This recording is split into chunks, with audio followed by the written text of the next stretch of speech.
BSc and BA Final Year Unit 3 The Judgment Seat of Vikramaditya Sister Nivedita. Question 1. Why was Vikramaditya known as the greatest judge of India? Can you reproduce any story of his judgment? Vikramaditya को भारत का महान न्यायाधीश क्यों कहा जाता है? क्या आप उसके द्वारा दिए गए न्याय की कोई कहानी प्रस्तुत कर सकते हैं? Answer: Vikramaditya was never deceived by anyone and was very popular for his judgments. He never punished a right man and guilty could not escape from his eyes. He became legend for his right judgment. Once two women came to him to claim a child. It was perplexing dispute. Both the sides were heard and none was going to yield. At last the king asked his executioner to cut the child into two pieces to give one to each claimant. When the executioner took his sword to kill the child, the real mother started crying and asked the king to give the child to the other woman. In this way, the real mother was found out. The child was given to her while the other woman was punished. This judgment shows the excellence of the great king Vikramaditya. Vikramaditya को कभी कोई दोषी नहीं ठहरा पाया तथा वह अपने न्याय के लिए काफ़ी प्रसिद्ध था. उसने कभी किसी निर्दोष को सजा नहीं दी तथा दोषी उसके न्याय से बच भी नहीं पाया.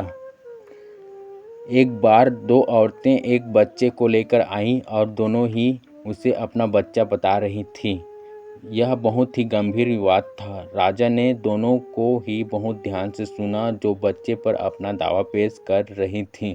उसने अपने जल्लाद से कहा कि बच्चे के दो टुकड़े करके एक एक दोनों में बांट दो. जैसे ही जल्लाद ने अपनी तलवार उठाई, बच्चे की वास्तविक माँ ने बच्चे को गोद में उठा लिया और रोते हुए राजा से कहा कि आप इसे दूसरी औरत को दे दीजिए. इस प्रकार राजा को वास्तविक माँ का पता चल गया और उसने बच्चे को उसी को दे दिया जबकि दूसरी औरत को सजा दी गई. राजा विक्रमादित्य के इस निर्णय से उसकी बौद्धिकता व निर्णय लेने की क्षमता का पता चलता है. Question 2. Why could the shepherd boy sit on the judgment seat of Vikramaditya and not the king? राजा विक्रमादित्य के न्याय सिंहासन पर क्यों नहीं बैठ सका जबकि ग्वाला बालक आसानी से बैठ गया? Answer: The heart of the king was not as pure as that of the cowboy. The life of the king was unjust and so he was not worthy of sitting on that seat of Vikramaditya. राजा ग्वाला बालक की तरह पवित्र हृदय वाला नहीं था तथा उसका पूरा जीवन अन्याय व छल कपट से भरा हुआ था. इसलिए वह विक्रमादित्य के न्याय सिंहासन पर नहीं बैठ पाया. Question 3. What qualities of head and heart made Vikramaditya so well loved a king? सिर और हृदय के किन गुणों ने विक्रमादित्य को एक प्रिय राजा बना दिया? Answer: People loved Vikramaditya greatly because he was a powerful and gentle king. He was the greatest judge in history. He was never deceived. He never punished the wrong man. He could very well answer the difficult questions. His heart was tender. अपनी उदारता व शक्तिशाली होने के कारण विक्रमादित्य लोगों के बीच काफ़ी प्रसिद्ध था.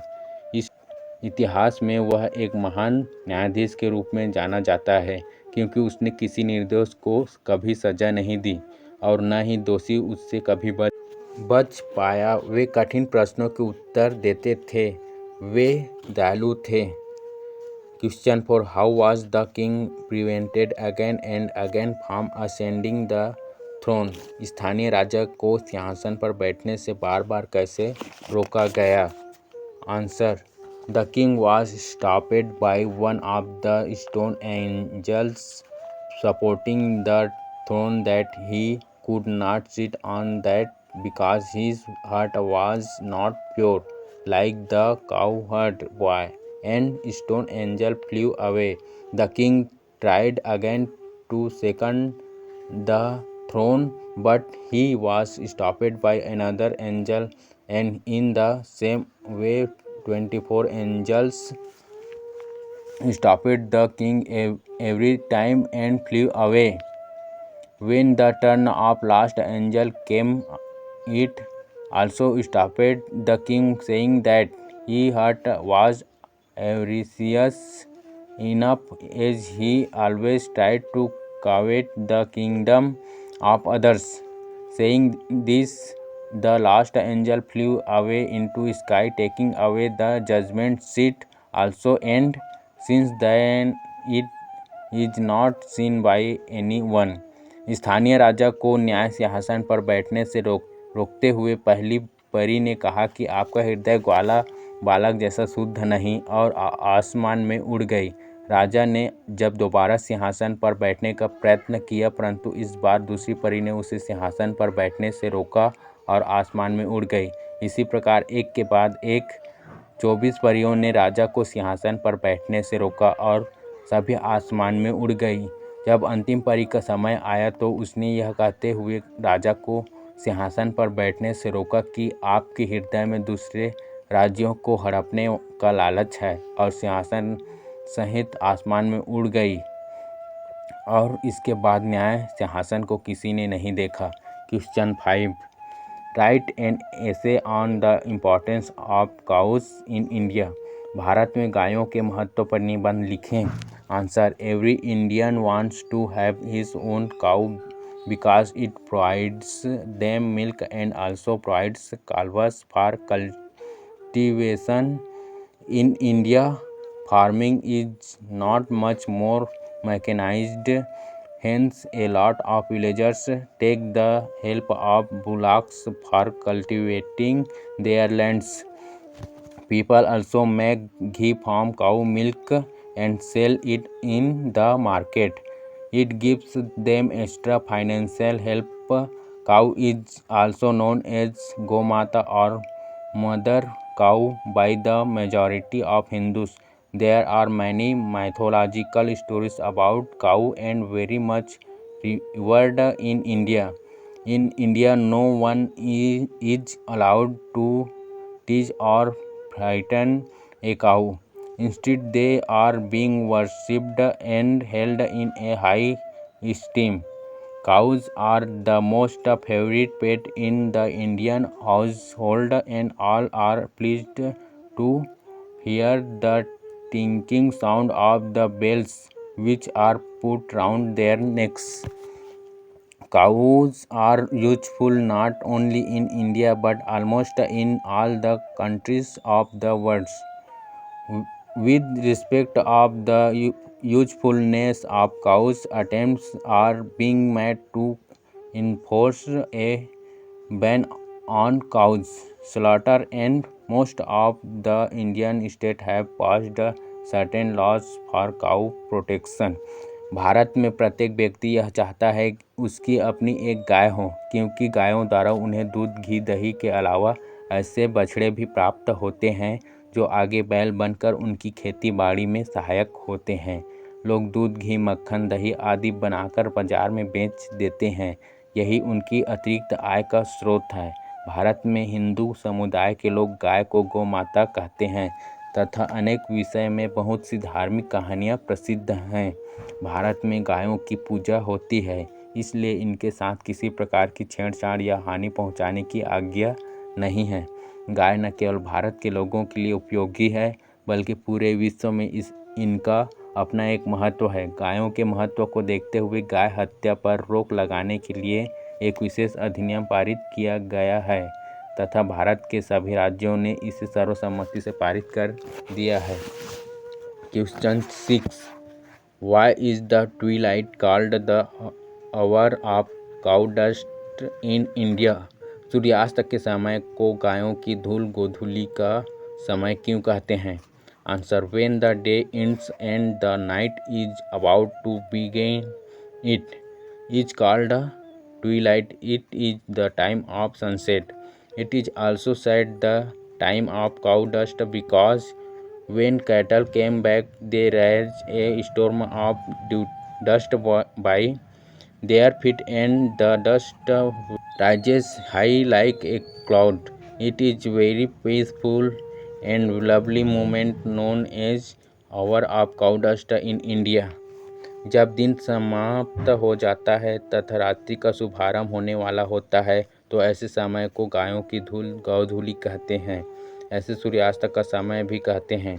इस समय जानवरों की अपने घरों की ओर वापसी होती है तथा उनके पाँव से उड़ने वाली धूल बादलों की ऊंचाई तक उड़ती है। भारत में ऐसे समय को गायों की धूल गौधूली का समय कहते हैं। Question 7.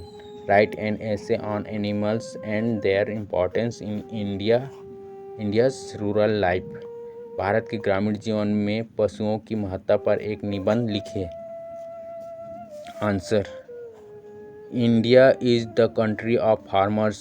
Agriculture is their main job. Hence, there is great importance of animals in rural life. Cows give nourishing milk. They give calves. Oxen are very helpful in farming activities. Dogs keep watch both at the house and field to protect harvest.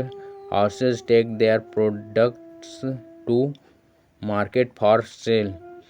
Buffaloes give milk which farmers sell to increase their income. In India, animals are tamed and treated kindly. They help rural people in many ways. Animals are very useful to villagers in our country. We cannot say that animals are not useful.